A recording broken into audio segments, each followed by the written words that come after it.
to the evening, glad to see everyone out here. We're working on getting the PowerPoint set up right now, so just bear with us, and I'll just talk to you a little bit while he does this thing to get that working. So everyone in here, I guess, is going to be applying for financial aid for fall from a year from now. Is that pretty much accurate for everyone that's in here, or is there any other youth and children that will be starting in spring? Okay, let's see if I can for fall. Okay, so those applications will be available on the FAFSA website. FAFSA stands for Free Applications for Federal Student Aid on January the 1st. That's the earliest that you guys can apply for financial aid for the fall 2016. Going to jump ahead a year because if you haven't seen or heard much in the news, recently they just announced about 2 weeks ago that they're going to allow families to start applying for the 16-17 year, no, 17-18 year in October of 16. So some great changes coming on for families and students. Currently, for the upcoming years you guys will be applying for, it's going to be based on 2015 federal taxes. For the 17-18 year, which normally would be based on 16, they're going to allow families to go back to the use of 2015. So the confusion of all that is normally it's a prior year tax return that you guys have to use to do the FAFSA. It is changed to allow it to be prior year tax return. What that's going to do is allow families to get their FAFSA in much, much earlier to know what school's going to be able to give them for financial aid, what those offers are going to be. Because usually you have to wait till you have filed your taxes. Obviously, we know there could be some delays in that, and not if you owe, don't want to pay anything or you have to. In other scenarios, they go on to make families have to wait sometimes up until the April the 15th deadline. This is great because you guys can then submit your FAFSA in October, November, much earlier, not have the stress of waiting for the taxes to be finished, so forth and so on. So great initiative there for families.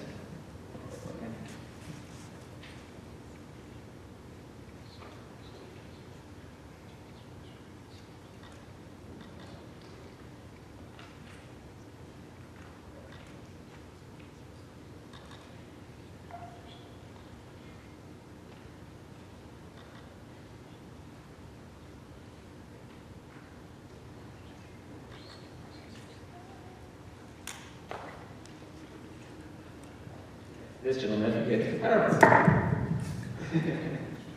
Make a lot better than you saw.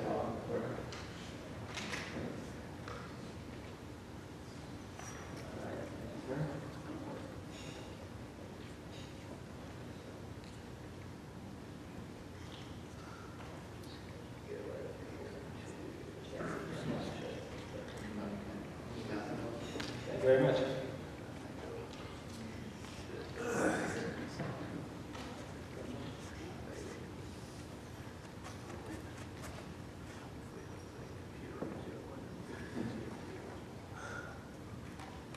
So he's finishing up the last steps for that. So financial aid, you'll see on the first slide here, is just there's additional funding sources out there to help parents, students pay for college. It can be the form of grants, scholarships, work study, and student loans. Thank you very much.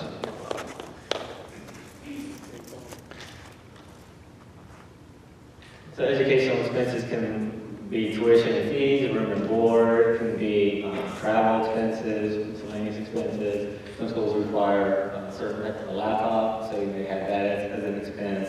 If the student's going to be in part of the band or be there on a scholarship, and they have a certain expenses required for whatever their degree may be. So the expenses for students can vary pretty widely, depending on their community college, four-year school, public or private university.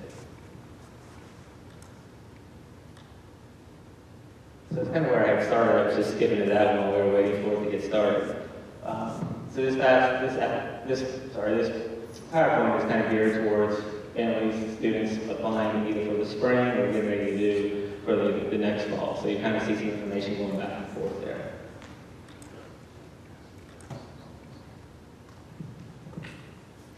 So has anybody here applied for a FAFSA lately for themselves or another child? A couple of you have. Okay. So if you've done it lately, it's gotten a lot more streamlined than it was 2 years ago, 5 years ago, especially 10 years ago, when the only way you could really do it was filling out a very long paper application. So there's a couple of steps that you'll have to do. One is to create a Federal Student Aid ID, FSA ID. .ed.gov. This is a new way for students and parents to be able to sign the FAFSA used to be a personal identification number or a PIN, but now they changed it over to this FAID in May of this year. So it's a little bit more way, secure way to authenticate your own identity. So that can take about 10, 15 minutes because you have to fill out a form and send you a verification email to whatever account that you give in, and just they code back in, and then at that point you can start using that ID to be able to sign the FAFSA. So you need to do that. And then the second one is to go to FAFSA.gov and fill out that application.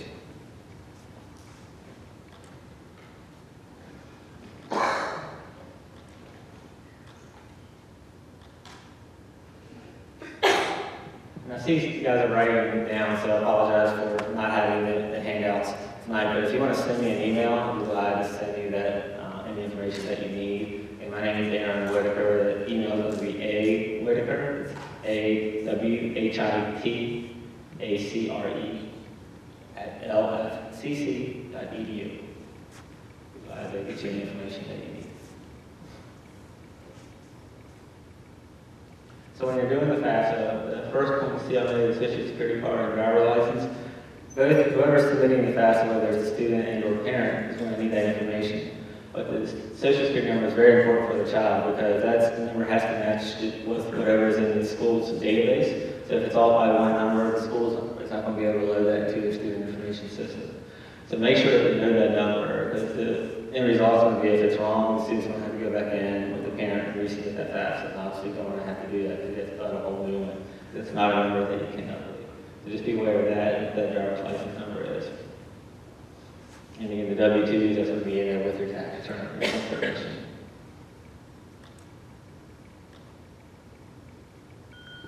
Next screen just goes over some more items that are needed. Some will apply to you guys, some of them may not, but we just have to give that information so you're aware of what some of the questions might be.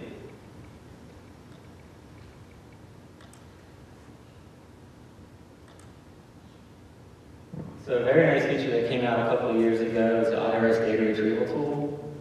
Before that, when families were doing the FAFSA, they had to key in all of the information from their tax return into the FAFSA.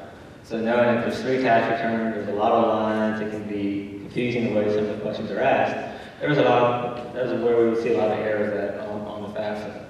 This process, if you allow it to transfer the data, will pull the information from the IRS back into the FAFSA for the student and then for the parent, which then cuts down on errors, because only you don't have to figure out which tax return to file, which line are they asking for. It speeds up the process because sometimes students have to submit certain documentation to the colleges to make sure the information on the FAFSA is accurate. So if you do this IRS data retrieval tool, it won't make any changes, and you don't have to provide any additional tax return information. You may have to submit some W-2s, but the tax return information itself will be covered by the data retrieval tool. So when you see that option, and it gives you the okay before doing it, it'll ask you some questions just to make sure you are eligible to do the data retrieval tool. Go ahead and go through that process, because in the long run, it's really going to benefit you.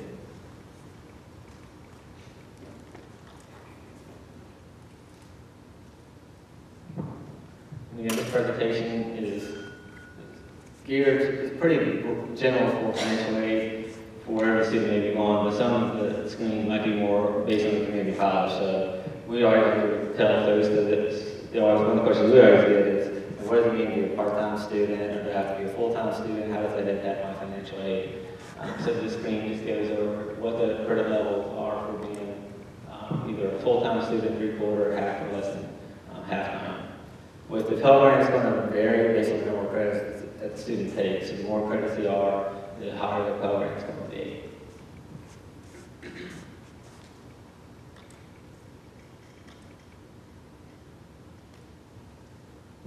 This screen just goes over some of the different state awards. If you are looking at Sherando University or one of the private schools, Sherando grad and Liberty grad, so go Hornets. They have the ETAG, Tuition Assistance Grant. Is that right? I thought that's what it was when I started out myself. So that is if students that are interested in any of the private colleges and universities in the state have to have this application submitted. And she will give you much more information than I can, because it's not very familiar off the top of my head. I believe it's July 30th every year they have to have that turned in. So you have to have it in, if you're not sure where you're going every year by July the 30th, each of the private colleges and universities. And it's about $3,500 somewhere in that range. So that's not listed on here again because we are a public institution. That grant is only for students going to the private colleges and universities. Something just to be aware of if you're interested in one of the schools. But all the state funds that you see on this screen are limited in the amounts of area we give out. So another reason to have that fast as soon as early as possible is to get as much state aid as possible because it is a first come, first serve fund. So the earlier you be more proactive, the higher awards you can get with your federal and state combination.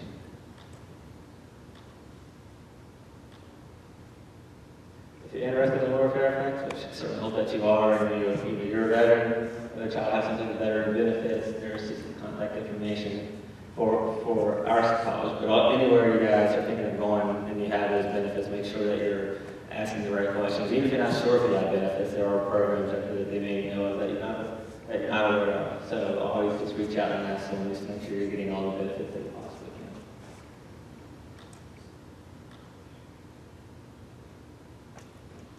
can. Most colleges are going to have some type of tuition payment plan, so if you can't cover everything out of pocket or with grants, scholarships, loans, there'll be some other options for you to set up a payment plan to extend the payments out over a certain period of months.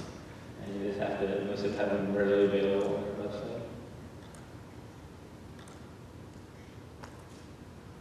So loans, you always like to talk to students as much as you can about borrowing student loans.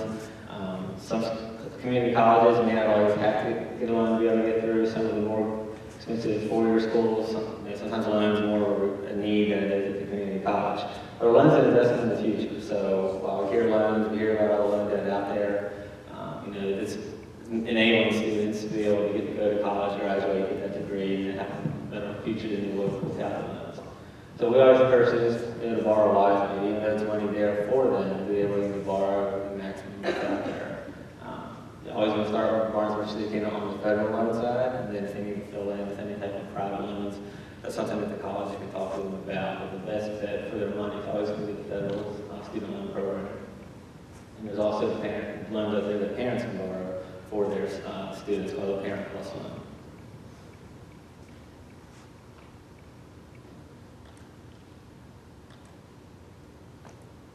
So, another source of funding is scholarships. On the screen there you see for the LOCC internal scholarships, but you also see for external scholarships.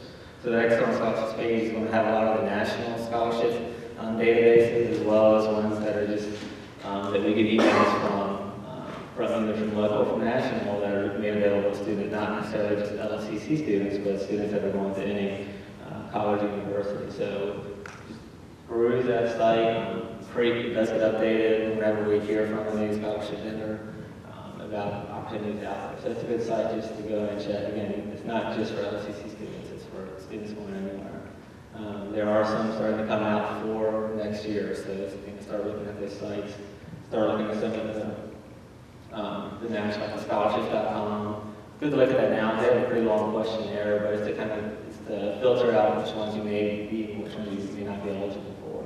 And that's something you can go in, update information, search, and see which ones pop up to be applying for.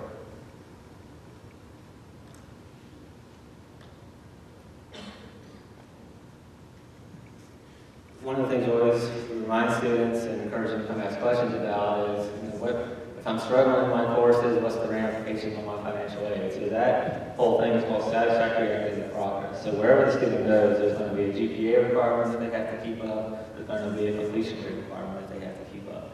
The minimum is going to be at LCC, the 2.0 grade point average, the C average, and then a 67% completion rate.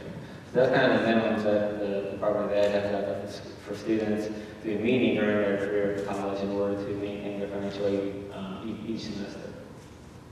The first semester they fall below one of those requirements, they get a warning semester, which basically like a grace period. You get one more semester to get your grades back up to where they need to be without having to go through any type of financial aid appeal process. If they struggle at the second semester, then they may go to a financial aid suspension status, which then just gives them the option to appeal if they have a legitimate reason. Maybe there were some medical issues, some family issues, so forth and so on. If they have one of those, they would be able to submit that appeal, and the college may override that decision, put them on an academic plan, hopefully their financial aid gets reinstated, and then they show success towards the goals, and then pull themselves out of that hole and go through any type of academic appeal for financial aid.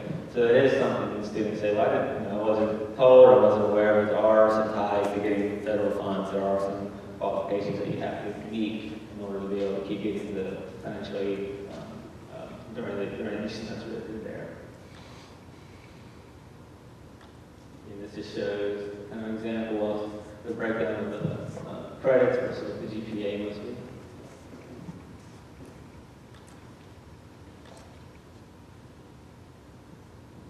Schools do things different on how they notify students. At LCC, we send an email out. That's our primary form of communication with students. So if they are struggling, we want to send an email to them, let them know that they're on that warning, and then what the next steps are for that, who they should reach out to. And then if they fall into that second semester where they're not meeting, then they will get an email with instructions on how to do the appeal, what that process is.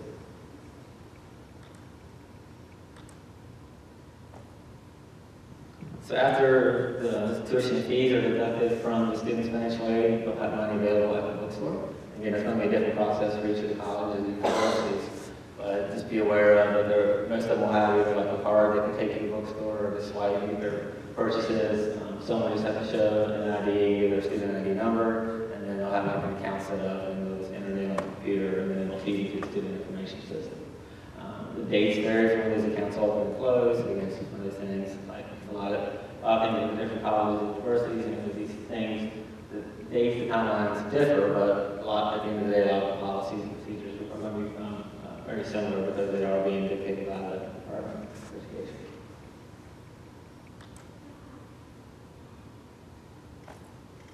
Yeah, that was a quick overview of everything. I do apologize for that. I have another engagement at 7 o'clock that I have to be at. So, but we are your community college, so more questions that we can answer, please always reach out to me. The phone number is on the slide there. If you can't see it, it is 868-7130. That's the office number.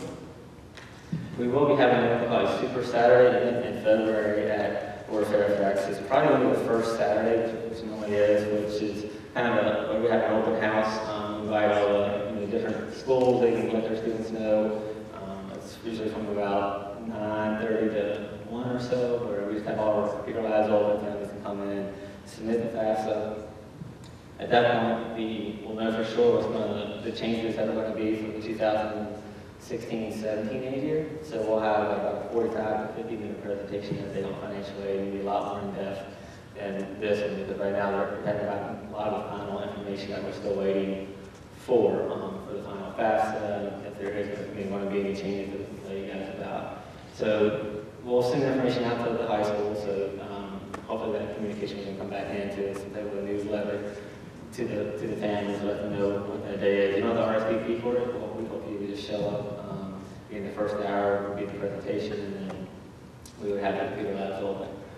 But even if that doesn't work for you guys, we're available anytime during the day. We have meeting hours, so if you have questions, even if you're not thinking more Fairfax, if you're certainly hoping that you would, but if you just have questions about it and you want to talk to them about financial aid, you just reach out. That's what we're here for. Is there any questions before I turn it back over? All right. Thank you guys very much. Thank you very much. Before I hand this over to Jean, I just want to say that as far as scholarships are concerned, particularly for students of seniors, on the Sherando webpage there's a guidance link, and if you go to that link, there's a scholarship link there. And that will list scholarships that are available currently, and it will be updated continuously throughout the year. So like right now, there are only about 5 scholarships listed there, and most of those are due in October and November.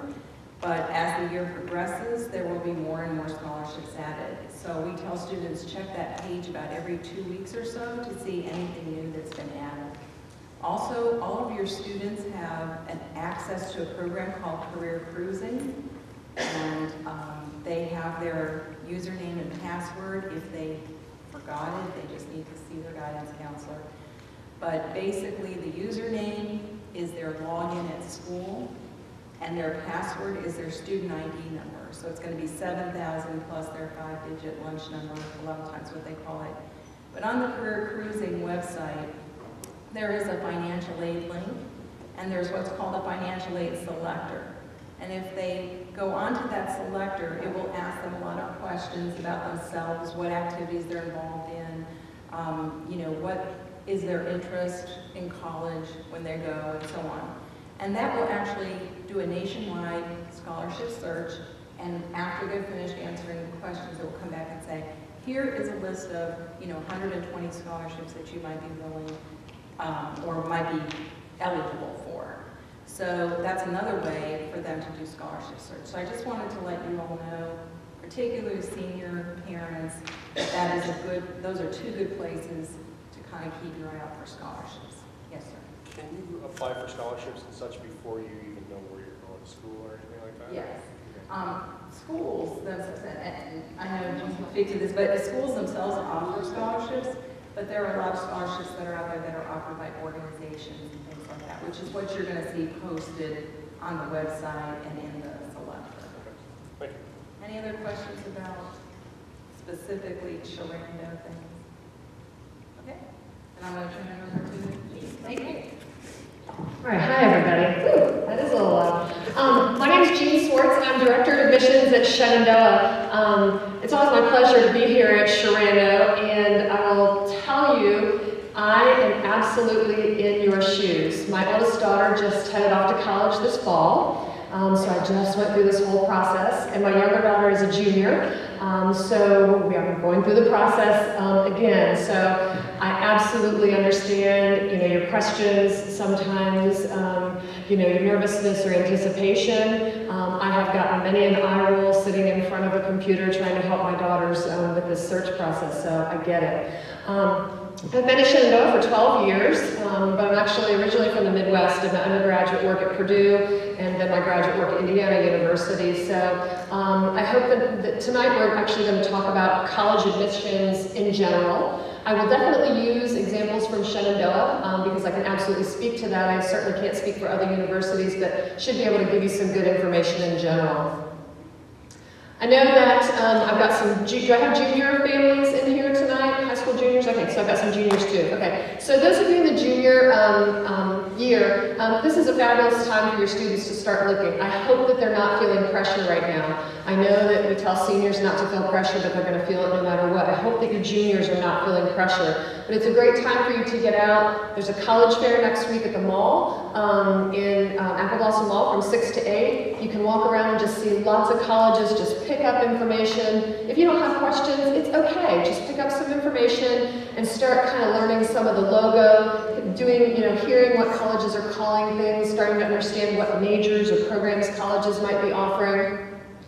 This is also a great year for you and your student to start doing some college visits. Again, no pressure. Just go and get a feel and go to some different places. And I'll say, drag your student to some different places even if they don't want to go. Because many times students will have an idea in their head of where they think, oh, this is going to be the perfect school for me, because this is what I saw on TV over the weekend or last night, or on Netflix.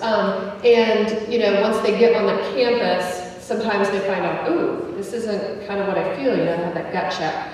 Or they get to a campus and they walk around and begrudgingly they might say, yeah, I do kind of like this place. And so it's good for them to get a feel of some different places. So some small schools, a medium-sized college university, a large university, they're just not really going to have that feel until they step onto the campus. And so a visit, a presentation and a tour is a fabulous way for you to start that looking process, and we recommend that. Most juniors will take the SAT at least once during the spring of their junior year. I know some juniors are taking it earlier, although most of you juniors are probably getting ready to take the PSAT in the middle of October. That's normal for the juniors, and then take the SAT once in the spring, see how you do, and then take the SAT again fall of your senior year. So that's pretty normal for what our juniors are going through.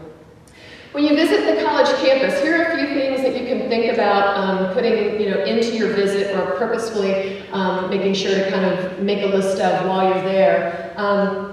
Definitely when you look at a college website, they'll have a big admissions link somewhere right on their front page. Just click on admissions, There will certainly be information there for you to set up a visit or a tour, and some schools will let you personalize that visit. It depends on the school. So if you want to personalize your visit by potentially attending a class, or extending your tour or having lunch with a current student, some schools will offer that, and they should have that listed on their visit page. But as a family, you can also say, well, we did the tour, but now we're just going to go hang out in the student union for a little bit. Just want to kind of see what's going on and get that vibe. It's also sometimes nice if you are going to be visiting a lot of schools, or even if you're not visiting a lot of schools. Sometimes we get really, really busy during this junior and senior year, right? Those of you that have been through it know. And things start to run together. So even if your student says, you're not going to take a picture with me, take a couple pictures while you're on that campus. Because sometimes then it helps you when you're having a conversation in February and you visited that campus in October to just look back and then say, oh, that's right, that's what was on that campus, or that's what was on that campus.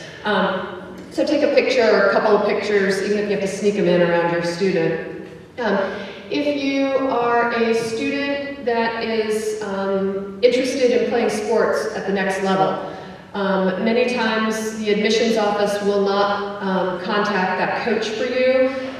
You would need to contact the athletics office or the coach that you're interested in talking with. You can normally go to the athletics page on the university website, and it probably have a link that says recruit me or get in touch with a coach or something like that. And you as a student or the family would be responsible for starting a dialogue with the coach or with that particular sport or program that you're interested in exploring, whether they want to recruit your student or not. And I always recommend to students, you know what, pick up the campus newspaper while you're there. Again, that gives you a vibe of the campus. And eat a meal or go to the snack bar, do something, eat on that campus. Again, it just gives you a good vibe, a good flavor of what's going on that campus. Okay, so those of you that are seniors and you're starting to apply, now some of you have probably already submitted some applications to some schools, or you started them and are getting ready to submit them soon. Here are a few types of admissions that you can look for. And I will preface this next part by saying, this is going to apply to every slide that I have up here.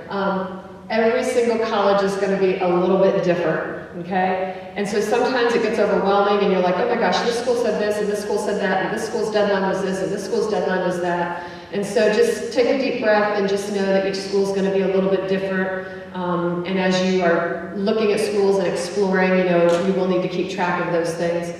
Rolling admissions, if a school is on rolling admissions, it just means as soon as your student's application is complete, that means all of the pieces that the school requires have been turned in, they will make a decision for you. That's what we do at Shenandoah. I've already admitted students for next fall, okay? So that's what rolling admissions means. We are admitting students throughout the fall and the early winter, as long as there is still space left in our programs, okay? That's rolling.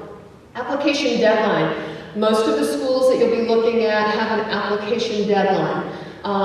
That is typically in early winter, so anywhere from the end of January to the middle of February. Again, look very closely at that school's admissions webpage and make sure you know what the deadline is. Most schools are not forgiving with their deadlines. If you have missed the deadline, you've missed the deadline. And that means, the deadline means all of your applications must be received, not postmarked, received by that admissions office, okay? So make sure students that are here, if you are requesting materials from the registrar's office here at Sherando, don't do it 2 days before the deadline, okay? The registrar has requests, up to here during the application season, and they can only turn them around so quickly, okay? So get those requests made weeks before the application deadline.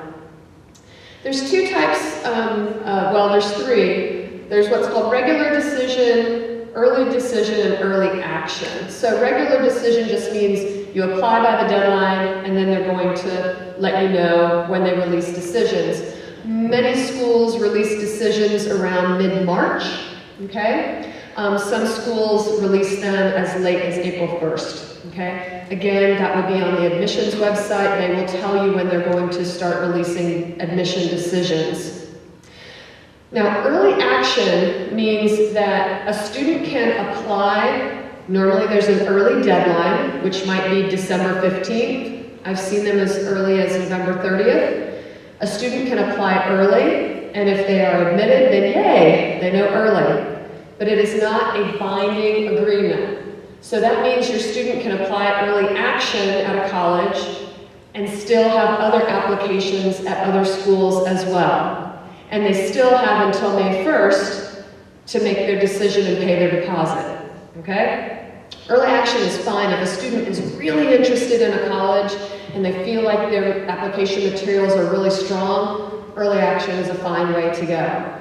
The last one is called early decision.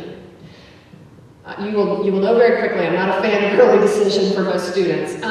Early decision is a binding application. And that means if your student applies to a college early decision, they are signing off and agreeing that if they are admitted to that college, they will remove all other college applications at all other schools and they are going to that college, period. That means you have agreed to go to that college before you ever see any type of financial aid information. So if money is no objective, and your student knows 100% positively, absolutely sure that that is the school that they're going to go to and be happy and has the program and is amazing, then early decision might be okay for you. But that means it's binding. If they accept you, that's where you're going. Okay? So early decision, I think, is not all that great, except for maybe a few students in a few cases. So those are different types of decisions. And the decision type will certainly be listed on the admissions page. Okay, so let's talk about the different pieces of the application that you're going to be looking at the different colleges you'll be going to. Obviously, you know you've got to submit actually an application. Your student's high school transcript, I will tell you, is one of the very most important pieces of their application because that shows the colleges and universities where they're applying 4 years worth of work. Or at the very beginning of senior year, it's going to show 3 solid years of high school work and the courses they're enrolled in for senior year. Transcript, one of the most important pieces. SAT or ACT test scores, I'll talk about those in a second. Letters of recommendation, the essay, and the interview. Okay, so with the criteria that colleges look at. So like I said, the high school transcript is really important. Colleges are looking for trends. What has a student taken? What major are they applying to? Okay, that makes a difference and makes a difference in what type of classes that school may see on their transcript. They're going to be looking at grades. They will be looking at grades. They'll be looking how the student has trended. Have they been a pretty consistent student throughout high school? Have they been up and down? Are there reasons? They're going to look at a lot of things on the transcript, okay? SAT or ACT test scores, as I was saying, most schools will take either one. They won't have a preference, okay? And most schools, if your student takes the SAT once or twice and then takes the ACT once or twice, most schools will use the score that reflects best on that student, okay? But again, depending on the schools that your student is applying to, you want to read their information about test scores and see how they use test scores, okay? Letters of recommendation. Some schools require letters of recommendation, others don't. Definitely have your student ask one of their teachers that knows them well or the guidance office to write their letter of recommendation. Sometimes schools will also accept letters from an employer, so if your student has had a good job and that employer can talk about their character and their abilities, those are many times worthwhile. Sometimes depending on how well a student has done academically, a letter from a coach can be a letter of recommendation. The essay. So again, not all schools are going to require an essay. Some will, some won't. Some schools, the essay requirement, the school will tell you what they want the student to write about and how long it has to be. Other schools will say, we just want a 500-word essay. You pick the topic, okay? So again, it just depends on the school. Go to the admissions webpage and it will articulate what that requirement is, and you want to make sure you do pay attention to that. Many schools, if they say they want a 500-word essay, they will stop reading at 500 words. So if your student has written 600 words, they're not going to read the last 100. So do please pay attention to what their requirements are on the essay. Also, parents, If you are a parent that thinks that you are being really helpful because your student is so busy they don't have time to write an essay, so you just, you're going to be helpful and write that essay for them, please know that most of us at colleges, we can tell when an essay comes from a high school student and when it comes from a parent. I strongly encourage you, don't set your student up like that, because you're not going to go to college with them and write all their papers, so there's no necessity for you to do that for their college applications. Students should be writing their essays. They just should be writing their own essays. Some of your students may be applying to a performing arts program or a visual arts program, so the fine arts in drawing, painting, sculpting, animation. There are some amazing arts programs out there that your students may be looking at, and they may definitely have an audition or portfolio review requirement. So again, as your students are looking at any type of those programs, please look carefully, because many schools have very specific dates when students can come and audition or come and do portfolio reviews. And if you miss those dates, they typically will happen in December, January, maybe in February. And if you miss those dates, then you've missed out on applying to one of those programs. Also, for those of you in the performing arts, you will be auditioning at multiple schools, so you need to start very early, as in probably right now, looking at audition schedules at the various schools that your students are interested in, so that you can really look at that calendar and figure out, okay, what's my students' high school performance requirements, and how do we fit in auditions at the multiple schools we're looking at. So that's a really important factor. I would recommend that every single student, and Sherando actually really does a really nice job of this for your students, so please thank your guidance office, because we don't see this from every school. Sherando does a great job of having an activities form that the students complete every year, and they submit that when they submit transcripts to schools. But I would recommend that your student put together a professional activities resume, which would be the things they've done in high school. So if that's sports, if that's performing arts, certainly that includes work, jobs, community service that they've done. If they're an Eagle Scout, if they're a Silver Star for Girl Scouts, anything like that. If they have received awards already that they've been noted for, those things should go on an activities resume, and I strongly recommend, even if it's not required by a college, that your students submit that with their application materials. It really gives a well-rounded view to that college of all the things that your student may have been doing. Clubs and organizations that they've been involved with, and absolutely clubs and organizations that they've held leadership positions in, and where they've done projects. All those things are great to put on a professional-looking resume.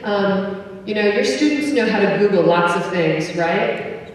Lots of fun things, okay? If they say, I don't know how to put together an activity resume, just Google high school activity resume, and like a million of them will pop up, and you have an example right there in front of you. So easy for them to sit down and do. And then sometimes, again, not every school, but at some schools, your student may be required to do an interview. It may be a part of the regular admission process, or if your student is applying to an honors program or a specialized program, they may have an interview. Parents, please be aware, this is your student's interview. Students, this is your interview. Okay, parents, you won't be invited in with them. You will be sitting out in the lobby. And students, you're going to go in for your interview, and I always say this to students, they are not looking to trip you up. They are not looking to quiz you on things. They want to have a conversation with you. And I know that's a scary thing for a lot of high school students these days, because we don't really talk face-to-face a lot anymore. But they want to have a conversation, so they may just ask you what you've been doing in high school, who your favorite teacher is, why you like certain subjects, what's going on in the news, what's going on in your community. They want to have a conversation. So students, be prepared to go and have a conversation with that admissions counselor or whoever may be conducting an interview for you. Okay, so in the high school record, a couple of extra things that I want to talk about. When I say high school record, I'm talking about their transcript. So as I said, we look at lots of different things on a student's transcript. We will look to see if your student has put some challenge and rigor into their coursework. that may be honors classes, AP classes, IB classes, well, you guys don't have IB here, sorry, dual enrollment classes, so you may be doing dual enrollment at Lord Fairfax, or JMU, or Shenandoah. All those things colleges will be looking at. And we'll be looking at them differently. So if you're a student who excels in math, I hope that I see you taking challenging math classes. If you're a student who excels in the performing arts, I hope that I see lots of performing arts, as well as your academic classes, of course, but I hope that I see lots of things in there, maybe a music theory class, things like that. If you're a student who excels in history, maybe I see 3 or 4 different dual enrollment history classes. So we're looking at different things. We do not expect every single student to have 7 AP classes. In fact, if they do, I'm probably going to think, what else are they doing? If your student struggles in a certain subject, okay? Senior year, those of you that are junior parents, if your student is struggling in something like math, senior year is not the time to decide to put them in an AP calculus class.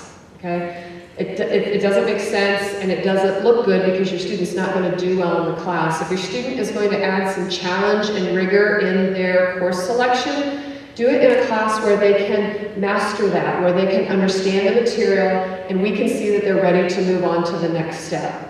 Okay? Okay, as I said, with test scores, most schools will take either the SAT or the ACT. They won't have a preference. Some schools will still, for those of you that are seniors, some schools are only looking at the math and critical reading sections, and they don't assess the written section for admission. Some schools are looking at all 3 sections of the SAT. Again, that will be stated on the admissions page so that you know which sections that school is looking at. For those of you that are juniors, you will be starting into the new SAT. Okay, so back in 2005, they revamped the SAT to go to these 3 sections. And this year, we have another revamp of the SAT, and that begins in March. So what I would recommend, if you are a junior this year, I would hold off on taking the SAT until March and take the new SAT. That way all your test scores are the same. The PSAT, those of you that are juniors that are taking the PSAT in October, it has been revamped, so it will be similar to what you're going to see on the new SAT in the spring. So you'll be being set up for success, okay? So once we get started on the new SAT in the spring, for those of you that are in the class of 2017, we'll have some more criteria to tell you about next year as you're going into your senior year for what colleges are really going to be looking at on those different sections of the new SAT, okay? We don't really have any information on that yet because we haven't started taking those tests. So I don't have anything more to tell you. The SAT-2 are subject tests, okay?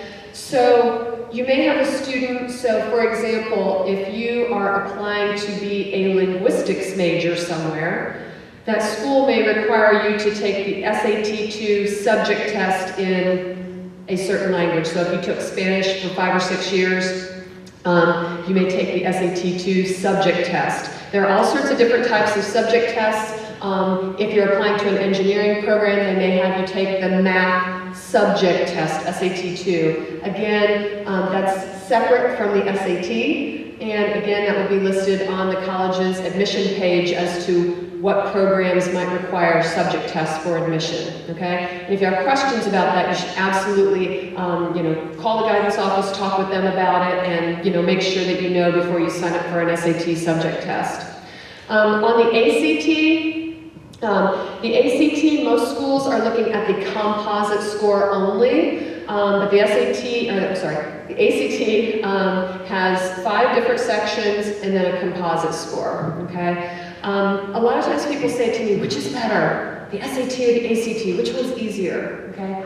I will tell you, and my colleagues across many different types of colleges, we talk about this when we have meetings together, we tend to see most students scoring very comparably when they take the SAT and then they take the ACT. Most students score very comparably on both. The SAT is a general knowledge test, just knowledge in general, and the ACT tends to be built to test knowledge that students should have learned in high school. But either way, we do see students scoring very comparably on the two exams. It's very rare that I see students score much better on one or the other.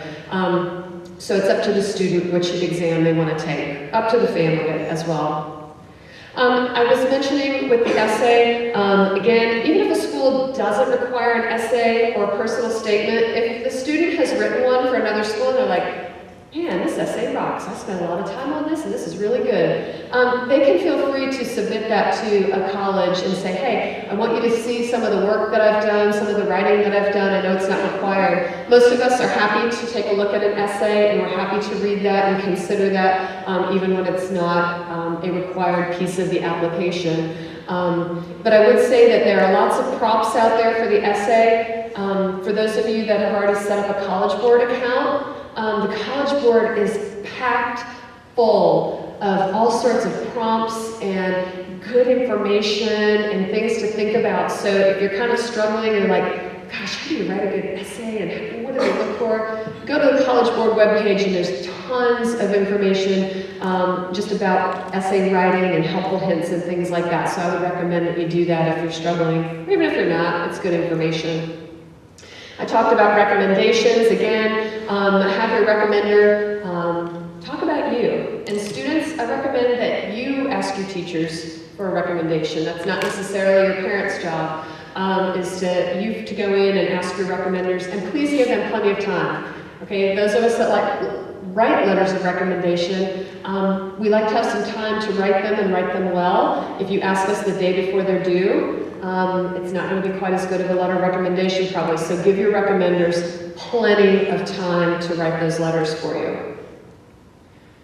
I also mentioned extracurricular activity. I know many of us are looking for students to come and be active members of our college communities. We want you to come to college because it's not just about sitting in the seat in class, although that's imperative. It's about the things that you do outside of class as well. And so we want you to bring your talents and your interests to college and get active on our campuses. Get involved in a service organization, get involved in fun things. I have a couple of students that work in my office and they are part of the donut eating club. I go and watch them and I can't even imagine how they do it. But, it's one of the fun things they do. They're also involved in a couple of service organizations. So there's great things to do at college, and we want to know what you're doing in high school so that we can help you plug in when you get to our college campuses, and we want you to make that a full experience. I talked about the interview as well. And a couple notes. Please, if you're going to handwrite anything, make it neat so that we can read it. Students, I know that email is archaic and you don't use it. You have to start using it now again. Most colleges are going to do almost all of their communications with you via email. Many of the state schools will give you almost nothing on paper, not an acceptance letter, not a financial aid letter. They will give you almost nothing on paper. It will all be on email or in an electronic account that you've set up at that college, okay? So even if you as a student don't use email on a regular basis, you need to have an email account that you are using for your college application process. What I recommend to families to save some heartache is set up a family email account, johnnysmith2016@gmail.com. That way the student and the parents have access to that email, and you can check it, you can reply to it as you need to, you can watch for deadline dates, they will message you, but that way you know all of your college communications are coming to one spot and not bouncing around to 3 different emails that a student may have set up. We don't see it much anymore. I think people have heard the word loud and clear, but I will say, students, if you have some fun email that you set up as a middle school student that is inappropriate, I would recommend that you don't use that with colleges, okay? You'd be surprised at some of the email names we see and that we refuse to use because they're just inappropriate. I think a good test is if you set up an email name and you would be embarrassed to tell your grandmother what it is, then it's probably not appropriate to use with a college. So Again, email is going to be an absolute critical must as you work with colleges. So please, have access to that with your student or have a family email account. So I know that Erin talked a little bit about financial aid earlier, but a couple things that I'll give you some prompts to with financial aid. First of all, just hang on. Anytime that you're confused, call the guidance office, call the colleges that you're working with and have them talk you through it. It is not, a bad thing. Even those of us that do this for a living, like I said, there were times when my daughter and I were working on some financial aid stuff last year and, we were about in tears. So it can be overwhelming, especially as you get to spring of your student's senior year and you're just so busy with senior year activities, and then you're trying to navigate financial aid. So it's okay to ask questions and get clarification.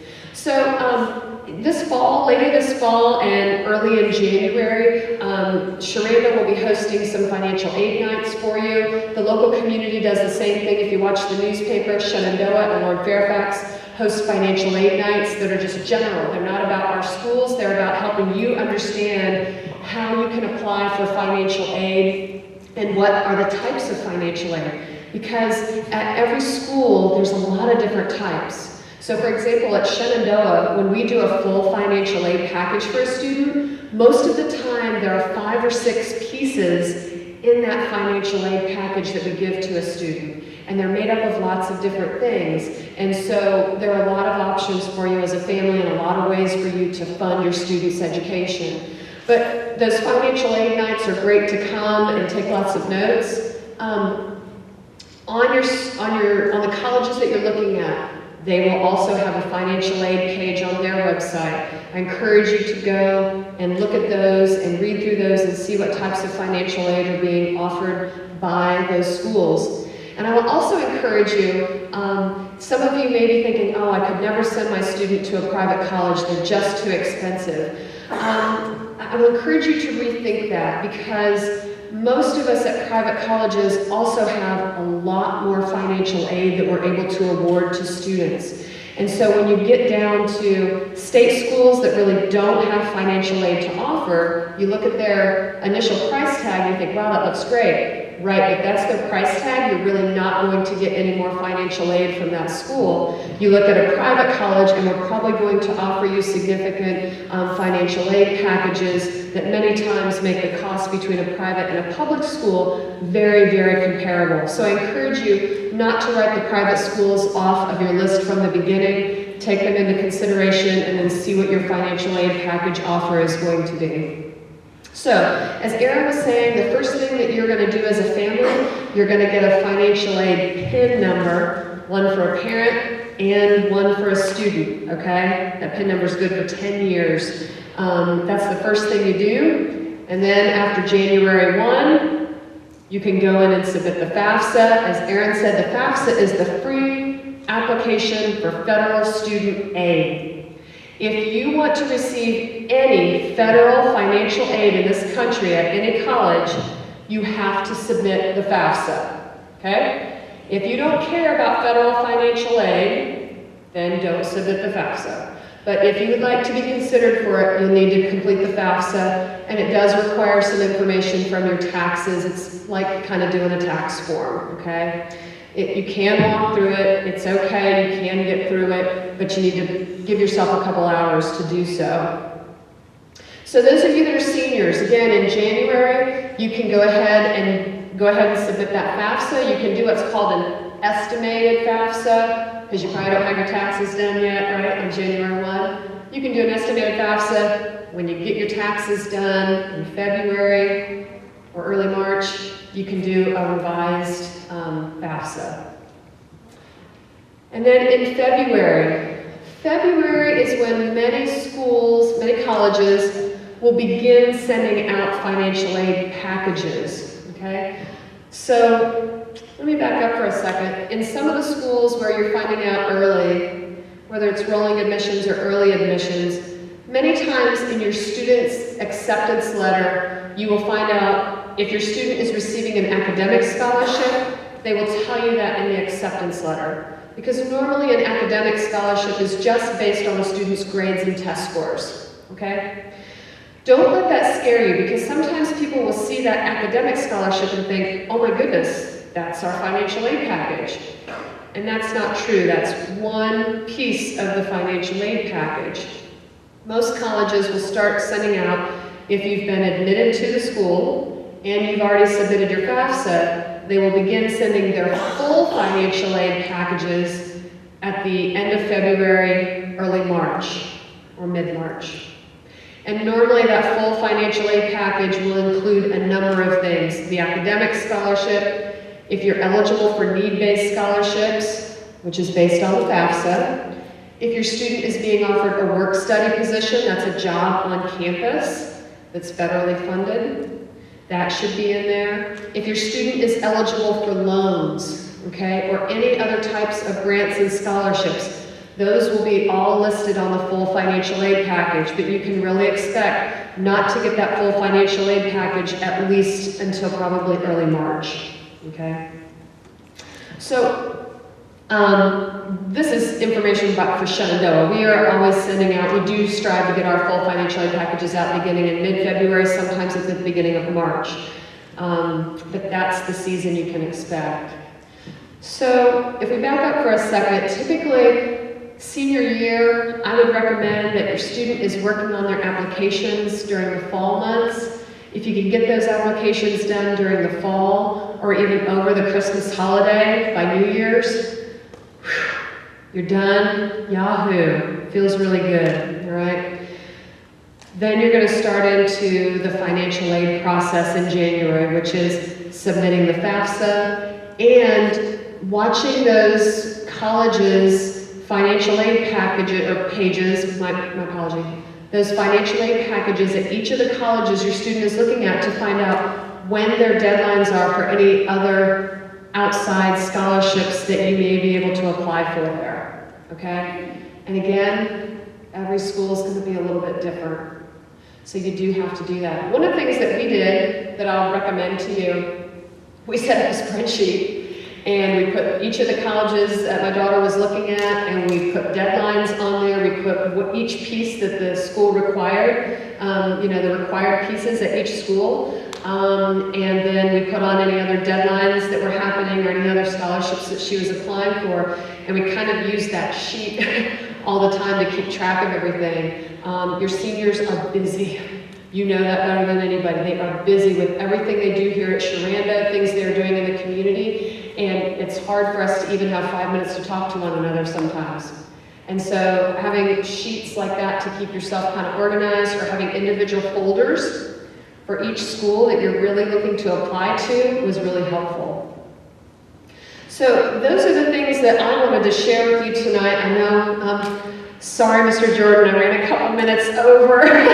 So are there any questions that I could answer for anybody? Or when we're finished, if anybody has individual questions, I'm certainly happy to answer them. I will tell you, like I said, I love being here at Sherando. I actually have 4 Sherando graduates that work in my office. I love them. And a couple of Sherando graduates who did work in my office, but they've graduated now, and they're off in the working world doing some great things. So I'm always happy to work with students from here and you know, spend time out here. So any questions that I can answer for you all? Do you recommend, even if it's likely that you will not qualify for federal financial aid, to fill out the FAFSA? Yeah. So her question is, do you recommend, if you think that you're not going to qualify for federal financial aid, should we go ahead and fill out the FAFSA? We strongly recommend that every family fill out the FAFSA at least the freshman year that the student is headed off, because you might be surprised at what you might qualify for. And sometimes if you fill out the FAFSA, you might not qualify for federal aid, but the school, depending on the school, the college may use that information and you could potentially qualify for something else at the college, even if you don't qualify for federal aid. The other thing is, so let's say that you've got your first child that's going and you fill out the FAFSA their freshman year and you don't qualify for federal aid, and you're like, ah. And then 2 years later, you have a second child that is going to college, so now you've got 2 in school at the same time. I recommend that you file the FAFSA, because when you have more than one child in, it does different things with the results, and so you may end up with 2 kids in school qualifying for FAFSA. So even if you don't fill it out, you know, the second year, maybe you do the 3rd year, the 4th year, if something has changed. So we recommend that everybody does it the freshman year. Yeah, good question. What else? All right, well, thank you all. Mr. Jordan, anything else that you would like to come up and say? I appreciate everybody being so polite, and thanks, I know it's been a long day. Just thank you so very much for that wonderful presentation. We really appreciate it. And we look forward to having you back before the year is out. Just a couple of housekeeping things that I think may be of interest. On September 30th, there will be a college fair at the Apple Plaza Mall from 6:30 to 8:30. This is a great time to go out and find out what those colleges have to offer. Talk with them. They will be set up 2-year colleges, 4-year colleges, career technical school, military. They will all be there. And this is a great opportunity to make sure the representative that's in charge of the area can put a face with the application when it comes. Sometimes, depending on how dynamic you are, they may even remember your personality or one of the questions. So definitely try to get there. Make sure that you can identify those schools that you would like to talk with, and definitely go and talk with them. Second thing, 2-step process. Transcript. We have been telling our seniors this last year that they have to set up an account in Parchment. That's going to be the very first thing that they need to do, because all of our transcripts are being sent electronically. And Parchment, the organization that will do that. So if they don't have an account set up, their transcript will not go out. And they will give them a login registration information to actually set up that account.